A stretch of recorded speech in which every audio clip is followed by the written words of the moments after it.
We are back for another episode in our Women Who Do series. We are so excited to return back this week to continue discussing community and careers with incredible women who are making changes in the world today. So, for anyone out there who might be tuning in for the first time this week, Women Who Do is a series dedicated to highlighting amazing conversations, so inspiring during these historical and revolutionary times that we're living in. So if this, might be your first time watching today, I'm Jessie Gray Rubenstein, and I'm Anne Klein's granddaughter. So this series was, really dedicated to uphold her legacy. She was an innovator who inspired people all over the world, particularly me. And, during these uncertain times, her message of empowerment and strength is absolutely critical to uphold. So this leads me to our episode number 6 of Women Who Do.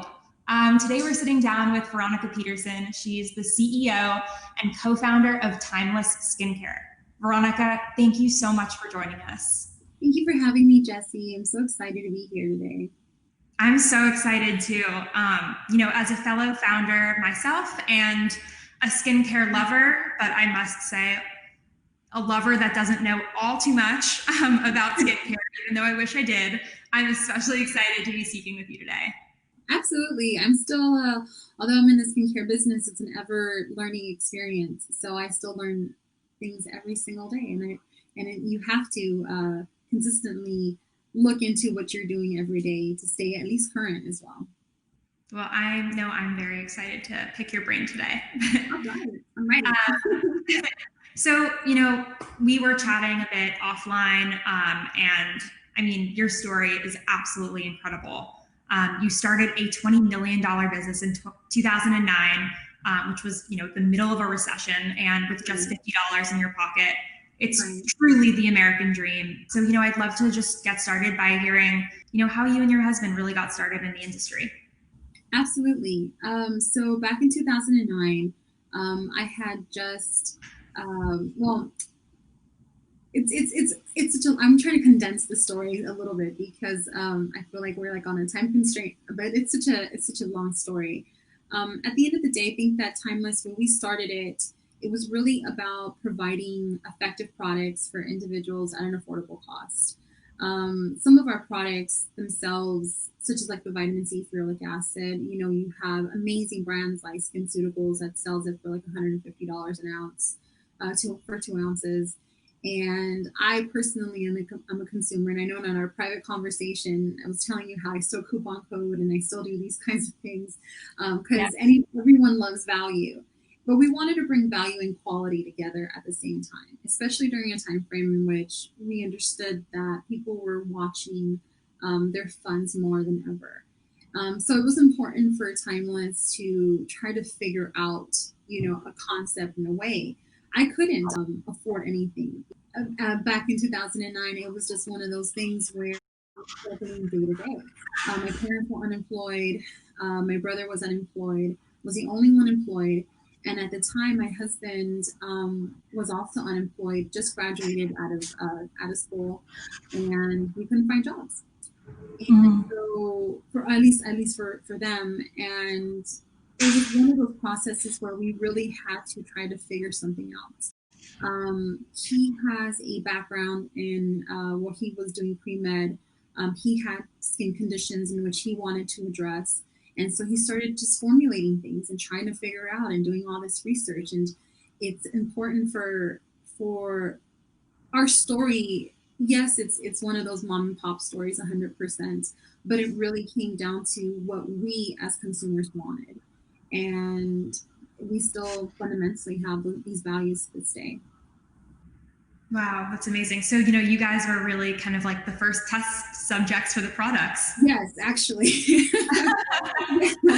Absolutely, because we don't test on animals. And so we were the first ones to test our own product. And once we went through the testing phases, we started selling on eBay. And Timeless Skincare was on eBay. And then we went to Amazon. And then we ended up in top 10 in all of beauty on Amazon against like major known brands such as Neutrogena and It was very interesting because from there we got individuals that wanted to distribute our products internationally. So we didn't. I'm going to say that I didn't know what we were doing a good part of the time. My husband and I, we would bottle everything, we would sanitize things, we would pack everything, we would take it to the post office ourselves, we would print out our own orders. As far as customer service was concerned, it's a story that I have to tell because it's the truth. But I would answer our emails as, kind regards Denise, kind regards Rebecca, kind regards Monica. I was everybody, and it was just one person, which was myself, answering all of that. Bigger than what we were. Now, of course, we have full-on staffs and things like that. But in the beginning, it was difficult, But it's amazing to see where we are now. That is truly incredible. And was there kind of like an aha moment where you were like, this is the path, this is what, I'm doing? Or was it kind of like, how did this journey find you? I know you talked a little bit about your husband and his skin condition, but, I would love to hear more about that moment you guys were like, this is our journey, this is our path, this is what we're doing. Yeah, absolutely. Well, I think it has to go back to a very long time ago. My mom, she used to be the corporate manager at Aida Gray in Beverly Hills. And I kind of grew up in a salon spa atmosphere. I watched my mom take care of her skin and she still does to this day, but it's almost like a connection that you have to skincare. It's more like it's the same thing when you put makeup on and you feel good and it kind of gives you this lift. Well, there's times where I don't wear makeup and my skin is glowy and it's dewy and it's nice and it's refreshed and it's moisturized. And it has a lot to do to your regime, right? And my mom would tell me about her mom using products. And what my grandmother used to do as well. So I think for me, Timeless was very important as far as my experience was concerned. And my husband came with the scientific medical background for him. So the mending of our two kind of ways of being, because I have him stay in his lane all day. I don't deal with the manufacturing part, the formulations part, that's all him. But I deal with the customer service experience. I deal with how Timeless how we essentially want to be out there, portraying our story, talking about it, having these conversations about our skin conditions. It's important to me that we come from a very real perspective. The company is very real. We're very real people. We're not people sitting on corporate boards and just being out there. And I want to have that connection with our customers. And so my customers inspire us every day. That's really amazing. And, I know offline you told me about, you have this and you just mentioned your extremely personal approach to your business model. You really touch kind of every element from manufacturing to marketing to production. Would you say this is really that true ingredient that has set you apart in so many ways from a lot of the competitors out there? Yes, 100%. Transparency is key to anything. Yeah. Transparency is key. As much as one of the I think amazing things that we do is that we were able to formulate products that have this many ingredients as opposed to this many ingredients. Mm-hmm. Ingredients you can research, ingredients that you know of, they're tried and true, tested. It's one of those things that it's not a gimmick. It is what it is at the end of the day. And that to me has set us apart in what we're doing. We added manufacturing dates on our products rather than expiration dates, so you know when things actually were completed. There has been a hands-on approach with everything from the very beginning from us. When we were bottling it ourselves, to now, of course, we have machines and all these kinds of different things doing these. But it was very much this curated thing. And in the beginning, that's what we looked like. We were so amateur. It's really funny. I feel that we had amateur experience because I had no money to invest in packaging, But the minute I did, we got boxes with with instructions and all these kinds of things. But before the beginning of Timeless, we had these little plastic boxes with crinkle paper just to protect the bottles, and yet we were still, top 10 on Amazon like that. Wow, that is so awesome. So it was very interesting, and we came in a time and place where online marketplaces were just starting to flourish. So we've been a B2C company for the longest time, which is business to consumer directly. We have been able to do our own fulfillment. So we manufacture everything ourselves. We fill, seal, and label everything ourselves. We do our own testing in-house, and we're able to distribute also in-house as well. So bringing it in-house was really important for me because I'm able to control all the aspects of our business in that respect. Wow. I mean, it sounds like you have a lot on your plate, Veronica. Yeah, I do.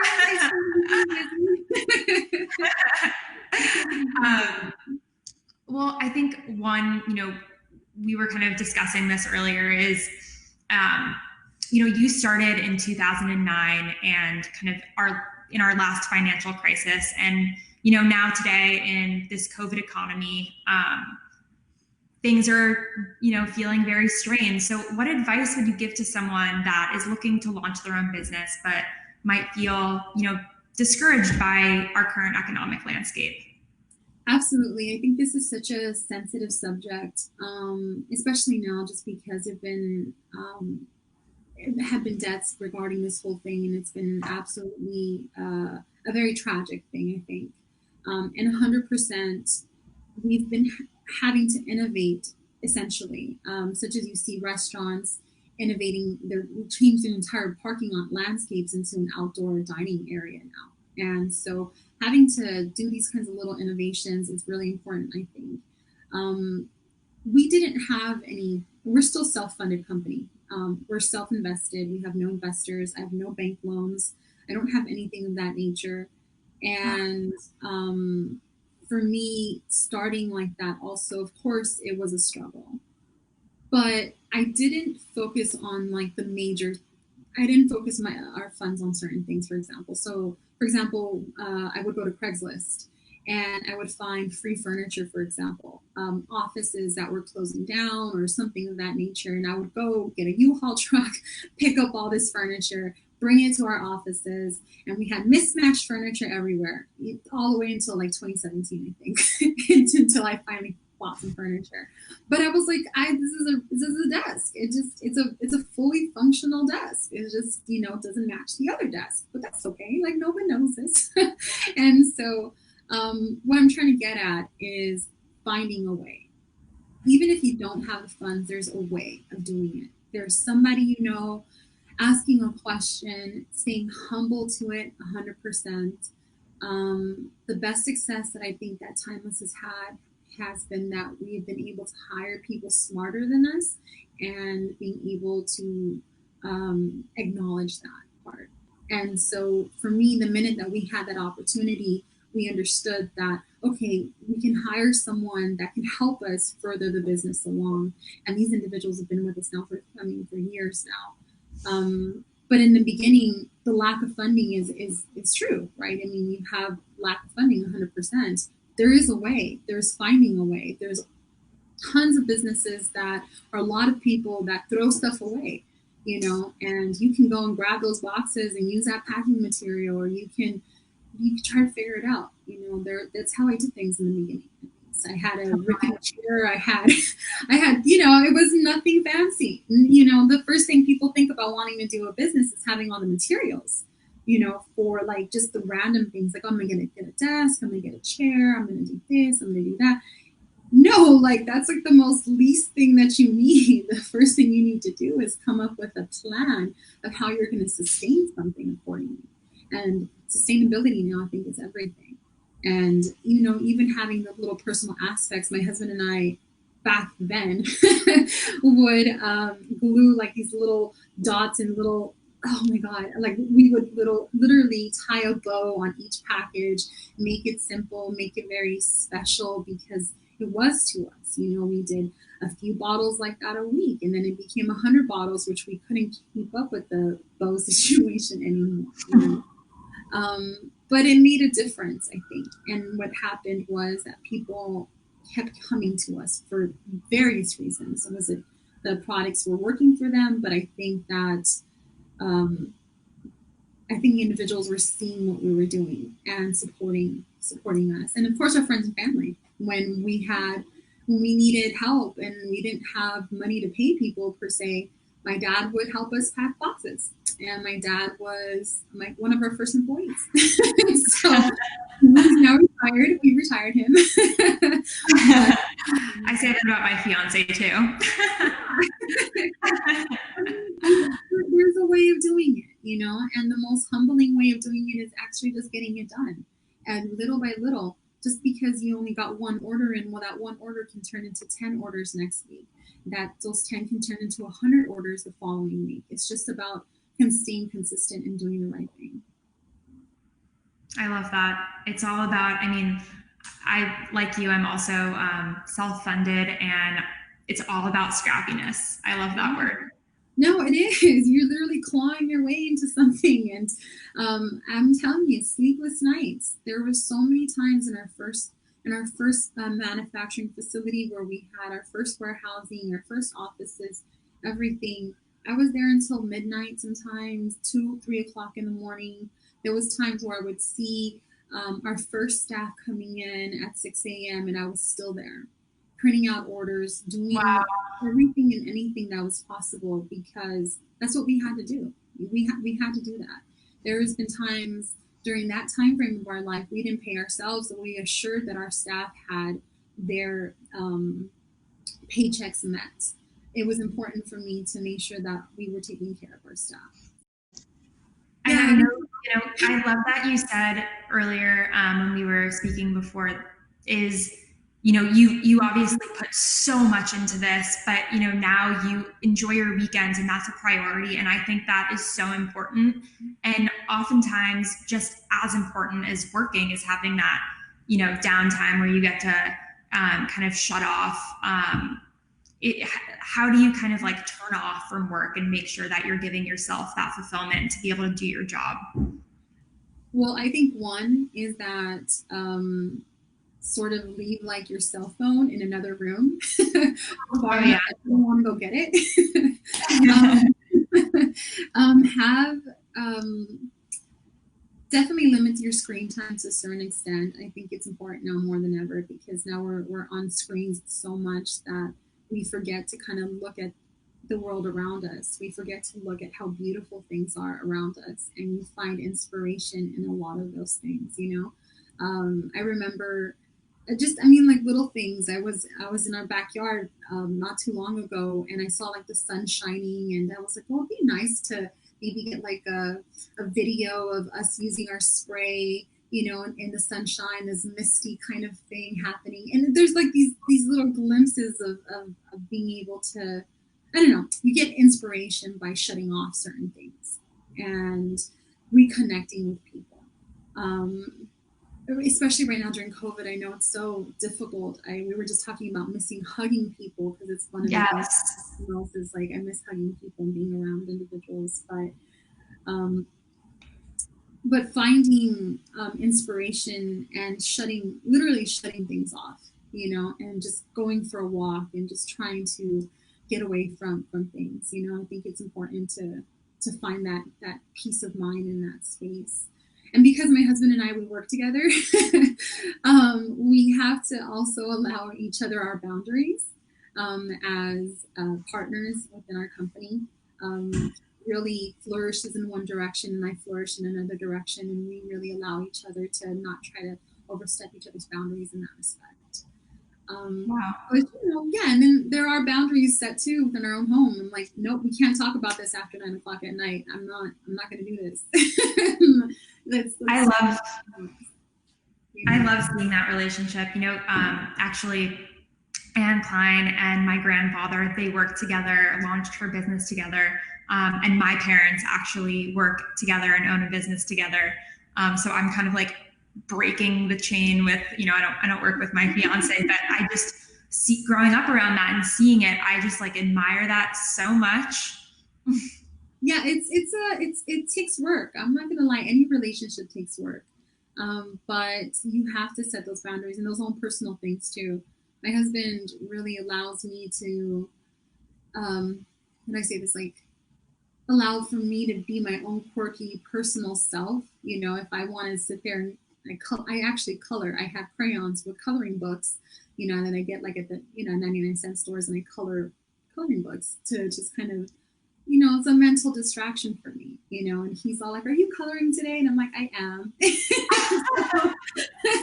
So it's just, you know, he allows me certain things, and there's times, you know, he's a big into jujitsu, so he trains jujitsu. Oh, cool. Yeah, he sometimes needs to go out and escape into the desert and just, you know, go riding these off-road vehicle type of things he does. And so we allow each other that time, that growth period for ourselves. So I think creating those boundaries keeps us healthy also within our company as well. Definitely. Finding the time to A, shut off, and B, just get that kind of like alone time you need to recenter.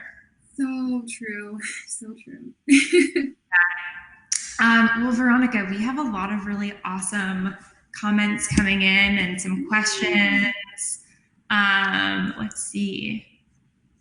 Jamil says he hasn't slept a full night since he started his own business. Yeah. Yeah. The club. It's a thing where you literally, you don't have a 9-to-5 job. You have a open your eyes, close your eyes job. Yeah. I know. I was saying yesterday, I know I was telling you earlier, I'm getting married next weekend, which is super exciting. Yeah. And I think it's like the first time I'm going to put an away message on since starting my business. I've never done it before. I'm kind of nervous. Yeah, I get it. Okay, Paige says, starting a business with your partner, in this case, you know, your husband, sounds like a dream. Do you have advice for anyone starting a business with their significant other? Yes, I touched a little basis on this. I touched a little bit on this before, is allowing each other to flourish in your own departments. Not completely taking over each other's responsibilities. For example, he knows I'm better with finances than he may be, right? So he's not going to come into my territory and I'm not going to go into his territory. Mm-hmm. I think that when we have our businesses, we want to always try to do everything. And the key is that you can't just do everything. Mm-hmm. And sometimes, like I said, he really deals with all of the manufacturing, the formulations. He really deals with those types of things. I'm really good on the logistics side. And for us, it's important to be able to allow each other that space, that allowing each other that growth. Because you do want to kill each other sometimes, you know, like, no, I want to do it this way. No, I want to do it that way. And you can't. I mean, you have to come sometimes to agree to disagree type of situation, because, you know, they're your partner. I mean, sometimes you can't agree to eating out to a certain restaurant. Can you imagine trying to think about what to do with, you know, a certain amount of money? I'm getting stressed just thinking about this. It's stressful, 100%. But you have to compromise, just like you would in your relationship. You would have to be honest and have a certain amount, a super amount of communication with things. But then at the same time, trust each other. If you trust each other within your relationship, you have to trust each other within your business as well. And so he's better at certain things, I'm better at certain things, and we don't cross those paths, you know. That's important, I think. It's absolutely important. That's amazing advice. And Veronica, I think we have time for one last question. I just saw one come in that I think is a really great question. Serena says, "Hi, Veronica. So impressive how much you've taken on. Really curious how you balance growing organically and finding the right channel mix." I think now it might be a little bit more different, since there's so much more help now than there was before. For example, we didn't have an SEO team. We didn't know anything about like Google ads and Facebook ads or anything of that nature now that there is now. So there's so much more help available now than there was before. Organically, it was all about our reviews. It was all about when someone enjoyed the product, we literally personally ask them, just give us your advice. How do you feel about the product? What are the what do you like about it the most? What don't you like about it the most? And I think that's the part you have to focus on, is hearing your customer and literally hearing them out and not taking that type of criticism to heart. For me, that organic growth was really about understanding my customers' needs and going from there.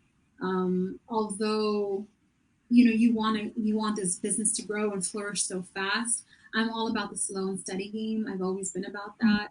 I've always been about creating and cultivating that relationship with the customer more so than ever. To this day, some of my first customers still have my cell phone number to begin with, and I get these messages. But but to this day, it's still like that. I think growing organically means that you're able to really kind of reach out and touch somebody and be part of their lives in some format, especially with skincare in our company. We're changing the way people not only feel about themselves, but we're changing their skin as well. It's absolutely incredible, I think, because that one little change can change the way you go about your day. It can change how you meet the love of your life. It can change everything because of that little self-confidence you got, by putting on, by putting on your skincare and feeling well, and then putting on your makeup and feeling well, and then just gives you this kind of uber confidence. So growing organically to me is about remembering who you're selling to, and how you would be your first customer. I'm my first customer all day. And so I have to make sure I'm not gonna sell something if I'm not gonna buy it. Yeah, are you still the first tester that tries the products? Yeah. Yes, I am. Unfortunately. But I do have my favorites. Some of my favorites are definitely the coenzyme Q10. The matrixyl synthase 6 are some of my favorite products. The vitamin C, 100%. But even my own skin is a little sensitive, so the vitamin C for me, I can only use like every other day. And so those are real conversations. I not only use our products, but I use other products as well. And so at Timeless, we acknowledge that. We have esthetician Shelly, who's amazing, on staff that you can easily email, try to get a hold of on her extension. She can give you ideas, recommendations. We're not just saying you can only use Timeless products, but there are other products out there as well, like other moisturizers, toners, these kinds of different things that can be a part of your regimen as well. So I acknowledge that because I'm a consumer myself, and so I'm always using different products and testing different things out. But I always, I think it's important to be able to have those real frank discussions as a company. It's not always about us. It's making sure that we implement it with what you're doing as well. So. Well, Veronica, I think after this, I'm going to have to hit you up on the side for Shelly's info, because I definitely need some help with my skincare routine. Yeah, absolutely. Yes, Shelly, she's amazing. And there's so many amazing people part of our staff that I'm so thankful and so blessed to be a part of this. They really inspire me every single day. I think my customers inspire us also every day too, because they keep asking us for more products. They keep giving us recommendations on what we should manufacture, which is absolutely incredible. Wow. To be trusted in this type of an industry is absolutely phenomenal. I myself am so grateful for the position that we're in, and I can't see myself doing anything else right now. And I have the ability to not only be able to touch so many different lives in so many different ways, not only through our products, but our community efforts, our outreaches, my own will to be a part of like entrepreneurship programs, to help other individuals in mentoring. It's so important for me to give back also, and to be in the position where I'm just so grateful. I'm just grateful. I'm grateful to be where I'm at. So. Veronica, and I am so grateful that you were able to come on today. Thank you so much. Thank you for having me. I know I talk a lot. No, this was, I want to I'm going to call you. I have so many more questions. We have a lot more to talk about on our next, Zoom cocktail that we were discussing. Oh, yes, I know. We're going with the water situation. Hydration Yes. in, moisturization out. It's a good thing. But in all seriousness, thank you so much for joining us today. Your Absolutely. story is, as I said, so inspiring. And especially right now, hearing stories like this is just really makes your day so bright. I'm sure this was just as uplifting and empowering for everyone out there watching today. And we so appreciate your time. Thank you so much. Thank you. And for anybody out there who has questions about the products or about usage, feel free to visit us at timelessha.com or timelessskincare.com to just reach out and see what we can do for you guys. Awesome. Well, everyone out there, make sure that you tune in on August 5th for our Women Who Do episode number 7 with American fashion designer, illustrator, and author Rebecca Moses. And remember to follow us on Instagram at Anne Klein Official and on Facebook at Anne Klein for the latest updates on our Women Who Do series. Have an amazing Wednesday, and I look forward to seeing you guys soon. Bye, guys. Bye.